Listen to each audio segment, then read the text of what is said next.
Hello and welcome to another time of Bible teaching. Today we're part 3 of a series about the Antichrist. Today, to me, this is the fun one. We're going to look at where does the Antichrist come from.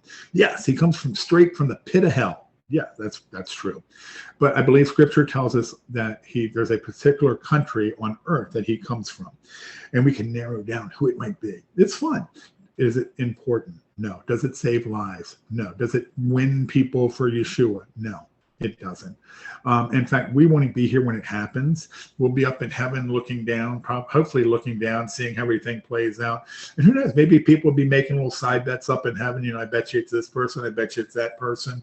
It could be fun. Well, maybe not the gambling part. I doubt that one. But who knows?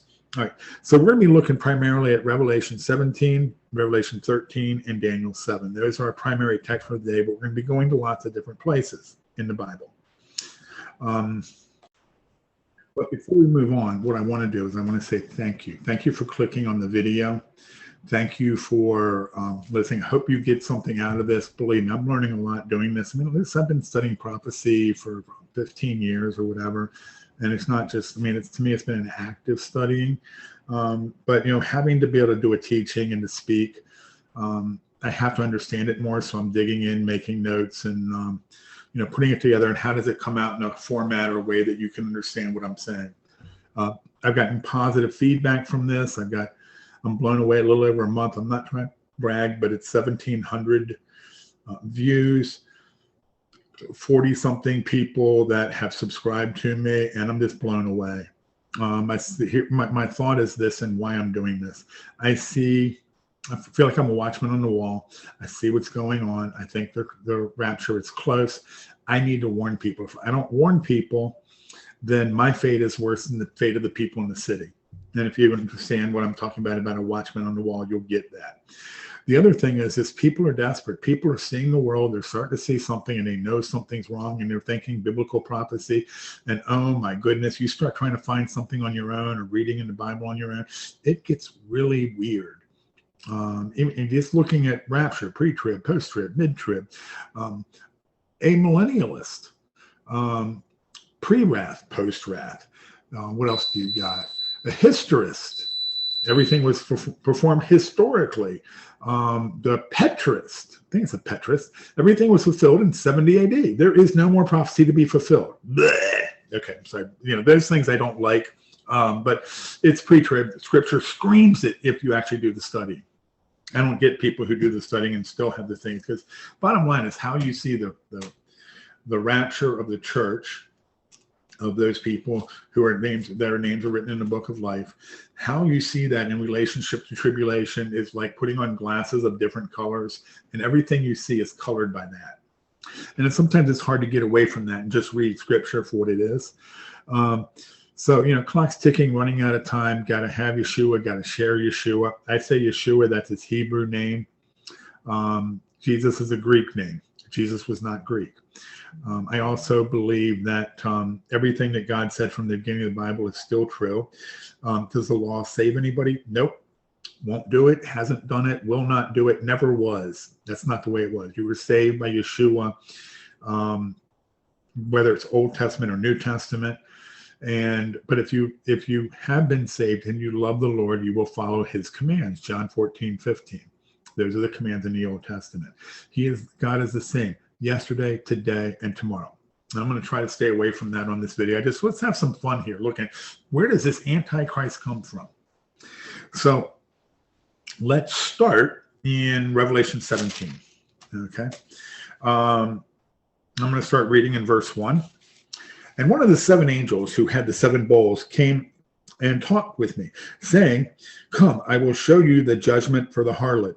Let's define harlot. Harlot, false religion, pagan idolatry.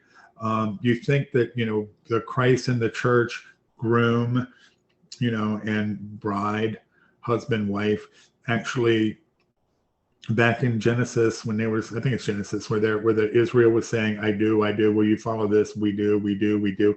Israel was actually wed to God first. They broke the covenants. Okay. And God didn't get rid of them, didn't kill them off or anything. He set them aside, cast them aside, but he brings them back. All right. So that's important. to understand that we're talking about a false religion. And we're going to see later at least, it's a beast. It's a false religion sitting on a beast who sits on many waters. If you go to verse 15 here, we're going to skip ahead. The waters which you saw where the harlot sits are peoples, multitudes, nations, and tongues.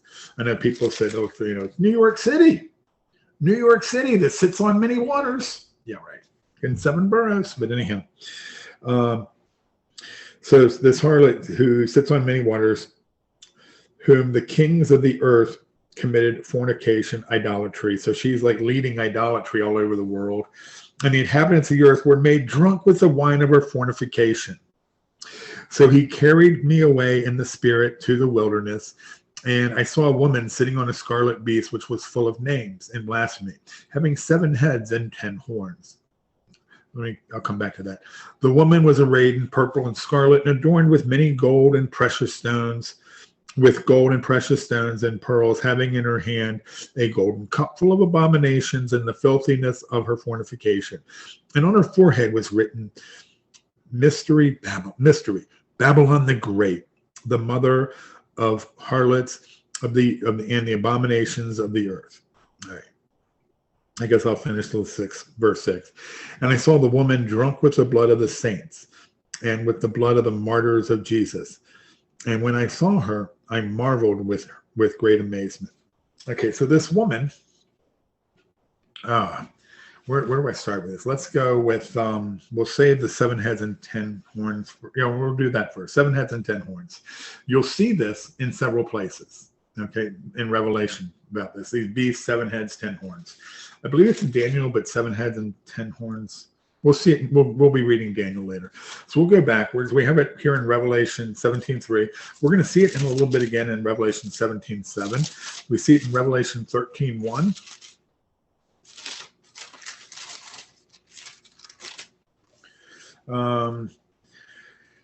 Now the dragon saw that, Revelation 13:1.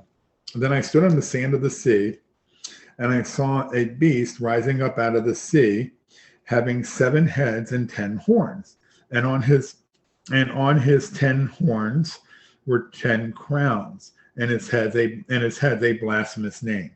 You see seas here, think the waters, but seas also as pagan peoples, not Israel. Let's go back to 12:3. This is the dragon getting cast out, the Revelation 12 sign. Another sign appeared in heaven. Behold, a great fiery dragon having 7 heads and 10 horns and 7 diadems or crowns on those heads. So 7 heads and 10 horns are important. I wanted to get into that first, and we'll explain that as we go.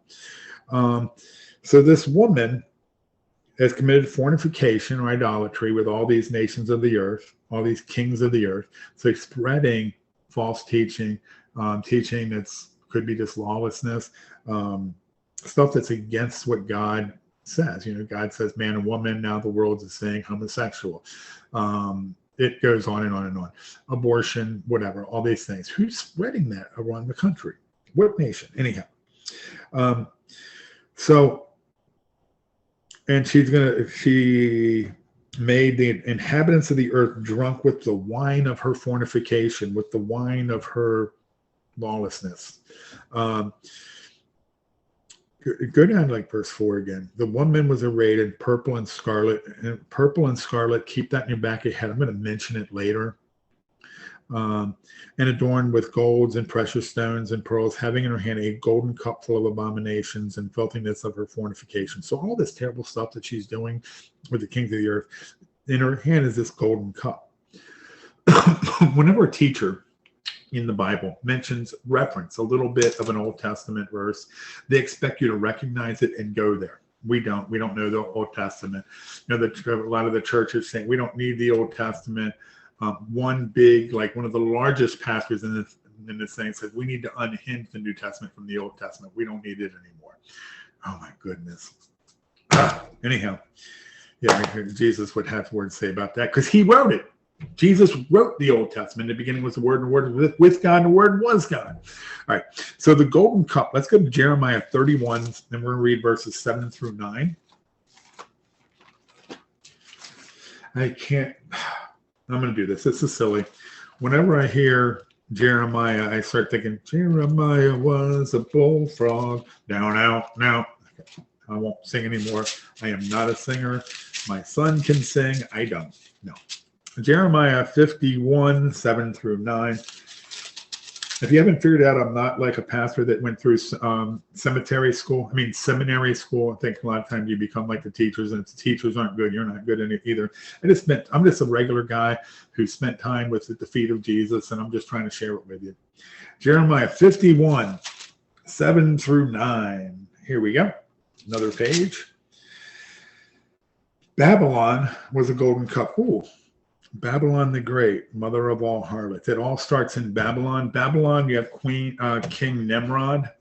Notice nobody names their kids Nimrod anymore. Wonder why. Babel, Bab Gate, El is God. They were building a tower of Babel to the gate of God. They were building something, not just trying to reach the sky. I know it says that. They're trying to get to the fallen angels that were locked away, like CERN is trying to do today, CERN. Whatever, go look at it for yourself. But gate of God, Babylon. That's what it talks about. So it all goes back to it's King Nimrod. Okay, the Bible says that King Nimrod was a mighty hunter before God. The Jewish Talmud describes him as a mighty hunter of men's souls in the face of God. I personally believe he was Satan on earth. I do. And he had a wife, a harlot, Queen Samarius. She came from an egg in a swamp. That's where you get your Easter egg from. It goes on and on. Check her out. Interesting stories, mythology with it. It's just pretty wild. But she was the prophetess. He was the government. That's where you have the harlot riding on a beast, which is what we're going to be looking at here. Anyhow, continuing Jeremiah 51. Babylon was a golden cup in the Lord's hand that made all the earth drunk. The nations drunk her wine, and therefore the nations are deranged. If God looked at the nations of the world today, he would say they are deranged. I say they're deranged, especially in the United States. Oh my goodness. Babylon has suddenly fallen and been destroyed. We will see Babylon being destroyed. Wail for her. Take balm for her pains. Perhaps she may be healed. We would have healed Babylon, but she is not healed. Forsake her and let us go, everyone, to his own country. For her judgment reaches up to the heaven and is lifted to the skies. All right, so gives you a little bit about the golden cup, a little more about this mystery Babylon, who leads the world astray. Let's keep moving on. Verse 7. But the angel said to me, why do you marvel? I will tell you the mystery of the woman and the beast that carries her, which has 7 heads and 10 horns. 7 heads, 10 horns. We looked at it. There's 7 heads and 10 horns. All these beasts have 7 heads and 10 horns. But we went through that. So the beast the beast that you saw was and is not, and will send out of the bottomless pit and go to perdition. And those who dwell on the earth will marvel. Those whose names are not written in the book of life. Why? They're not here. From the foundation of the world. When they see the beast that was and is not and yet is. I don't have 100% positive idea what this is. I've had people say, like, the Antichrist gets killed and comes back to life. The beast is actually, I believe, Satan, although Satan, Antichrist, false prophet, 3-1-1-3, you can mix and match, or sometimes it's just, who knows which one you're really dealing with. They're all the same. Best way I've described, it's an unholy trinity. The best way I've heard the Trinity of God the Father and God the Son and the Holy Spirit described or explained with 3 and 1, but it's 1. Said, you know what? It's 3 and it's 1, and they're all the same. And if you can explain it, tell me. I'd love to hear it. And that was a very learned pastor. So this guy's going to go to perdition. What is perdition? One of the definitions, I like this one. The destruction which consists of eternal misery in hell. I don't want to go there. I kind of tend to believe that it's Satan that at the end of the tribulation, he gets locked away in a bottomless pit. Some no-name angel. It's not Michael. It's not an archangel. Hey, you, angel, yeah, the one over there in the back leaning up against the wall. Can you go throw Satan in the bottomless pit, please? Thank you. Locks him up. Then he comes out at the end of tribulation, into the 1,000-year reign, gathers people together to come against Christ. I don't know how that's possible, but I don't need to know. I think that's what it may be. I'm not sold on that. Those on earth will marvel, whose names are not written in the book of life. Yeah, people whose names in the book of life aren't there, or at least they're not marveling in him. Here is the mind which has wisdom. This is important. The 7 heads are 7 mountains on which the woman sits. Harlot riding on a beast. Think that. There are also 7 kings. 5 have fallen, 1 is, and another has yet to come. And when he does come, he must continue for a short time. Whatever the 5 are, Babylon, Assyria, Medo-Persian Empire, Greece, whatever. The one that was is Rome. It's Rome. There's no other one it could be when John's writing this. Rome got us away from everything Jewish, everything Hebrew, changed the calendar, changed the laws, changed the day to worship, the Sabbath. Rome changed everything. Oh my goodness, the influence Rome had. Anyhow, there's 5 that fall, and 1 is, and another has yet to come.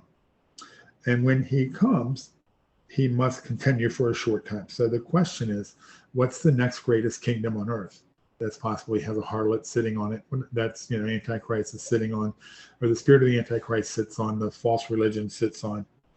All right, keep that in mind. Just think about that. That's what we're going to be looking at. The beast that was and is not is himself also the 8th, and is of the 7th, and is going to perdition. The 8th, but there's only 7. There's an 8th that comes out. I believe that's a new world order, one world government, the Antichrist kingdom. The 10 horns which you saw are 10 kings who have received no kingdom as of yet, but they receive authority for 1 hour as kings with the beast. So these 10 kings, the 10 horns, what could they be? I know the traditional thought revived Roman Empire, trying to find 10 countries in Europe. Yes, they are the toes of the statue in Daniel 2. We're not going to go there, but they are them. What I believe it is if you look at this one world government, actually we may go to Daniel 2. No, I'll reference this. Think about this. I just wonder what's going to get first. Okay, let me say this first. If you look at the New World Order, the one world government, it's been on the books, in books since like the 30s or 40s. It's been around for a long time. They want to break up the world into 10 regional governments. Think about it. 10 regional governments, each with its own king or leader.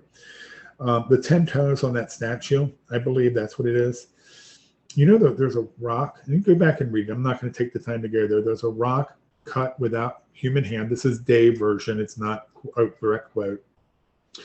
That hits it and crumbles it. And then that rock grows into a mighty mountain that covers the entire world. That rock is Jesus. Okay, and he's destroying all of these kingdoms from Babylon on down, all smothered to smithereens and blown away in the wind, just like blown away like dust in the wind. And Yeshua's going to do that at Armageddon, because there are still remnants of each of those somewhere in the world. But now think about Yeshua. Remember where he promoted throwing mountains around as a sport? He said, if you have faith like a mustard seed, you can say to this mountain, get up and go into the sea, and it'll go. Remember that? It's this mountain. It's not a mountain. It's not any mountain. We can't throw a mountain, literally. He was on the Mount of Olives when he's saying it. He's looking at Jerusalem, the temple, he is the temple. That's the rock cut without human hands. Opinion. Thought I'd throw it out there. They are of one. Okay, we're continuing on as in verse 13. So you have 7 kingdoms, 5 that were, 1 is. another great kingdom on earth that's leading the world astray. That's what we're getting out of this. And there's going to be an eighth, the Antichrist kingdom, this one world government. It's interesting. The Jews, they think they're waiting on their Mashiach, and their Mashiach, their definition is that he allows them to rebuild the temple and unites the world as one, either in peace or in time of war. Great. That's a man, a great military leader, a great political leader. That's interesting because it fits right in with this theology. So then you have the Antichrist kingdom, which is going to consist of 10 kingdoms or 10 kings that all going to give their power to the one. Okay, and let's keep reading what he does. Those are of one mind, and they will give their power and authority to the beast. They will make war with the Lamb, and the Lamb will overcome them. For he is Lord of lords and King of kings. And those who are with him are called chosen and faithful. That should be us. Then he said to me, the waters you saw where the harlot sits are peoples, multitudes, nations, and tongues.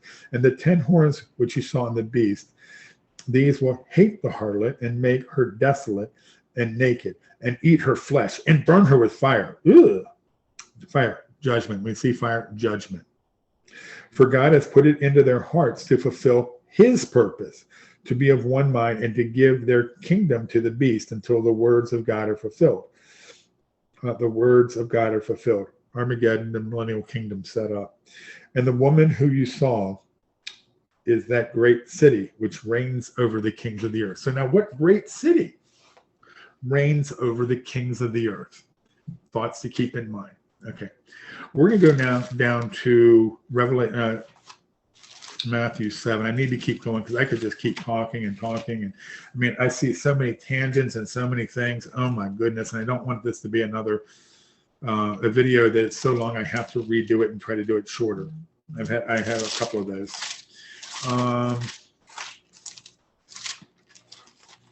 It's funny, when I first thought about doing this one, and this is the part 3 of a three teachings on the Antichrist. I was thinking, oh yeah, that'll be real quick. No. Daniel 7. Here we go. Let's do this. We're going to look at this. Okay, there's 4 beasts in Daniel 7. Look at verse 4. The first was like a lion. Look down to, I want to pick these out real quick. You have a lion, verse 5, the second like a bear.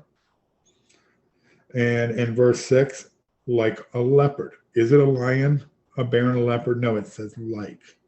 Whenever in prophecy, if something, it says something, it's probably it. But if it says like, as, or gives you words like that, the writer's just seeing something, is doing your best to describe it.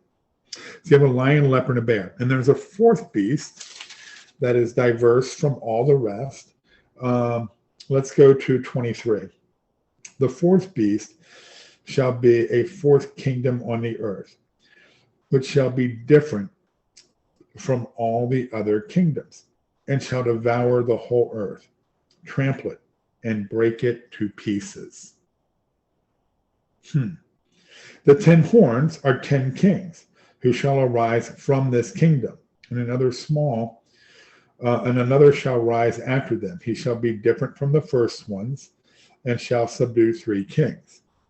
Okay, let's stop here for a minute. So the 4th kingdom on earth shall be different from all the others, and shall devour the whole earth. All right, let's look at these. The lion, leopard, and the bear, traditionally, it's Babylon, Medo-Persian Empire, Greece, and the 4th one is Rome. Did Rome consume or devour the entire earth? No, it did not. Okay. Understand that and there's some really good, oh my goodness, when you look at some of the parallels and why people say that, it makes total sense. But understand the Hebraic prophecy, it can be fulfilled over and over again. See, I see this 4th kingdom being the New World Order, one world government, the Antichrist kingdom. It's going to break the world up into pieces. There's the 10 horns, the 10 regional governments. So now if this is an end times player, for the first 3, the lion, leopard, and bear. Do we see a lion, leopard, and bear somewhere else? Yeah, we do. Let's go back to, we'll come back to Daniel and we'll finish, we'll be in Daniel, but let's go back to Revelation 13.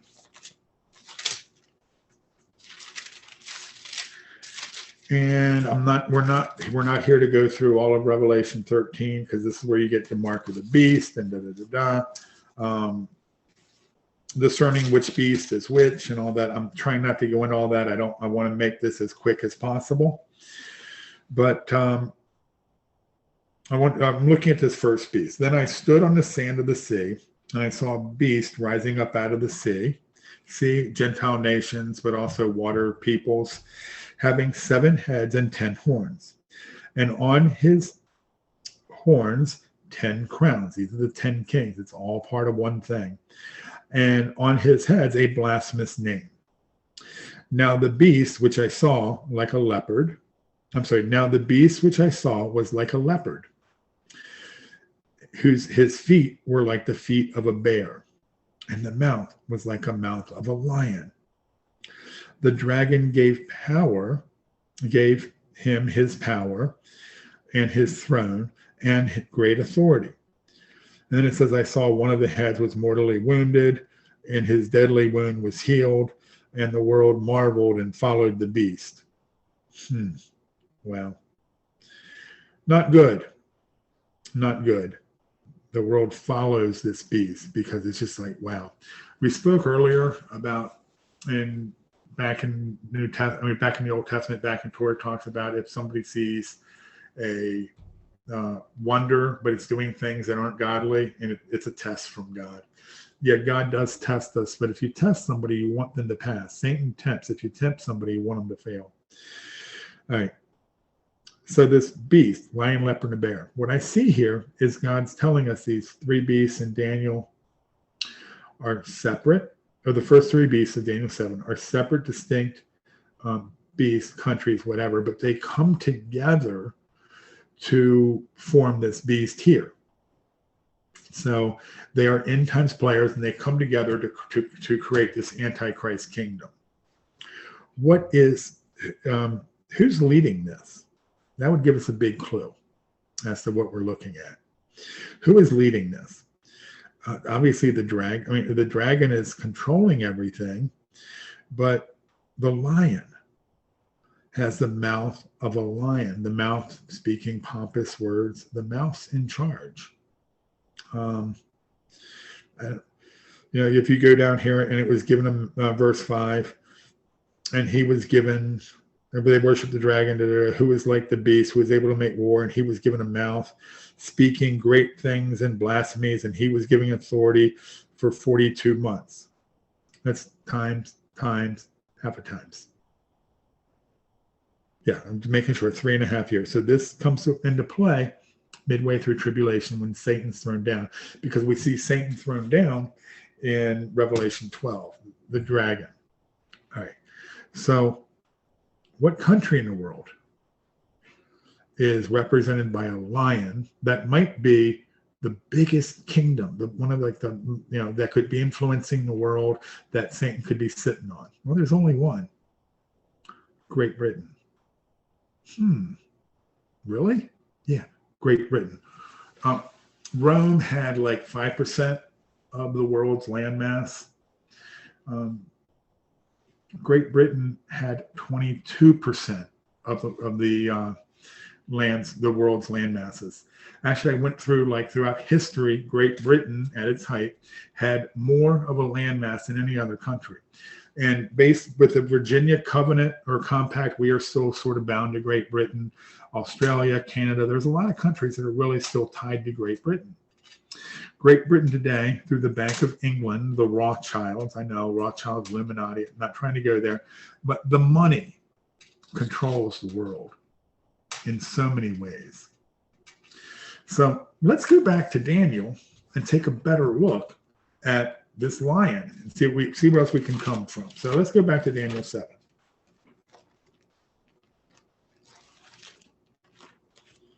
So many more verses I could go through here, but I don't want to make this too long. I know I keep saying that, but it's going to be long. It just does. The first was like a lion and had wings like an eagle. I watched till its wings were plucked off, and it was lifted up from the earth and made to stand on 2 feet like a man, and a man's heart was given to it. That's weird. A beast that's a man of a man's heart was given to it. There's your Antichrist, in my opinion. Antichrist coming out of Great Britain. So what's this eagle? What country in the world is represented by an eagle? The United States. What happens to the eagle? It had wings like an eagle, and I watched till its wings were plucked off. That would hurt. So the United States gets destroyed. Wow. All right. The United States is the daughter of Great Britain. Okay, I don't want to make this too long. I'm going to talk for a little bit and wrap it up. And I'm going to give you some scripture verses to look at. Read the rest of Daniel 7. Bottom line at the end of the story, spoiler alert, God wins. Okay. We are the daughter of Great Britain. The United States is literally the daughter of Great Britain. There's 5 chapters in the Old Testament that talk about the daughter of Babylon. Psalms 137, verses 8 and 9. Isaiah 47, 1 through 4. Jeremiah 50, 42. Jeremiah 51, 33. Zechariah 2, 7 through 10. Read them. Read through Revelation 18. Okay. I'm going to go there for a little bit in Revelation 18. I'm going to put up my Bible here. Okay, remember the last verse in Revelation 17? What was it? You remember it? Wait till I get there. I want to read. And the woman you saw is that great city which reigns over the kings of the earth. Well, I kind of got 2 cities that reign over the kings of the earth. 3, really, but one is Rome, the Vatican, but that one's already passed. 2, London, the Bank of London, the money. Did you know in London they still have a parade every year to the defenders of the city, Gog and Magog? That's pretty interesting. They supposedly came and the brothers fought over it. Well, the brother that was defending London won, so they became the defenders of the city. Check it out, Google it. London Defenders of the City, images, whatever, you'll see it.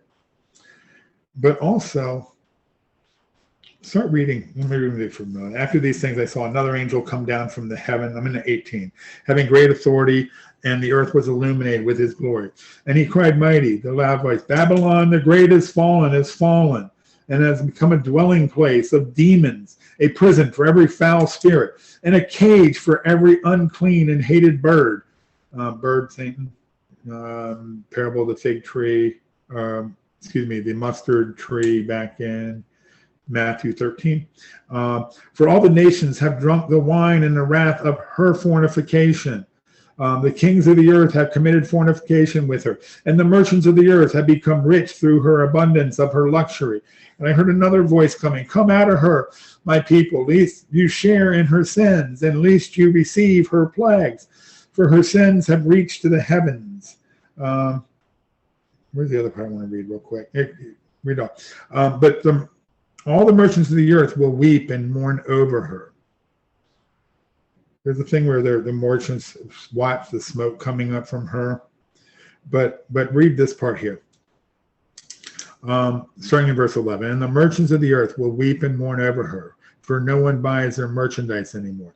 Merchandise like gold and silver and precious stones and pearls, fine linens, and purple and silk and scarlet and every kind of citron wood, every kind of object of ivory, every kind of object of the most precious woods, bronze and iron and marble, and cinnamon and incense and fragrance oils and frankincense, wine and oil and fine flour and wheat and cattle and sheep and horses, chariots, bodies, and the souls of men. Souls of men? Interesting. At last, that great city that was clothed in fine linen, purple and scarlet. We saw that in Revelation 17, the purple and scarlet. This is New York City. In my opinion, this is New York City. This is the United States. We get destroyed in 1 hour. That'd be really easy to do. I mean, I think a nuclear bomb and all this, that could set something off. Yellowstone is a super volcano, hasn't exploded in a while. There's another super volcano out like Southern California, Baja somewhere, and they just found another one in New Hampshire. Oh, strategically placed all over the country. That could wipe us out in 1 hour. All those things you can buy in New York City. There's actually an idol in New York City donated by and I'd like to stick with the Bible, but to me this is important. Donated by the Freemasons. It's called the Statue of Liberty.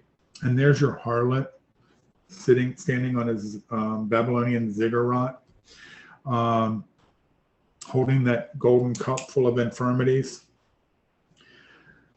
She was originally scheduled to be purple and scarlet. They couldn't pull it off.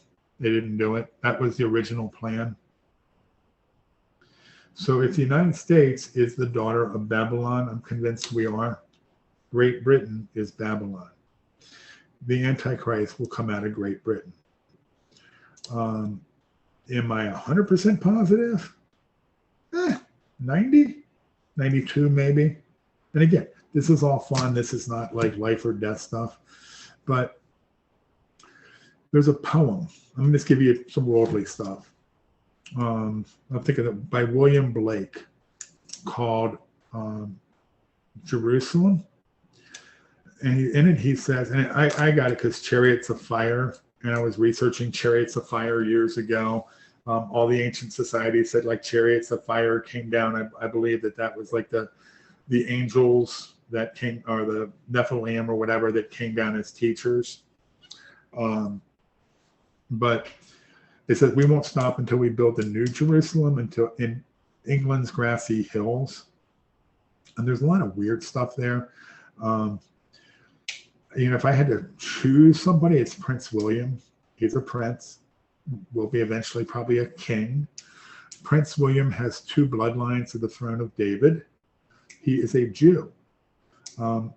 Princess Diana's mother was a Rothschild.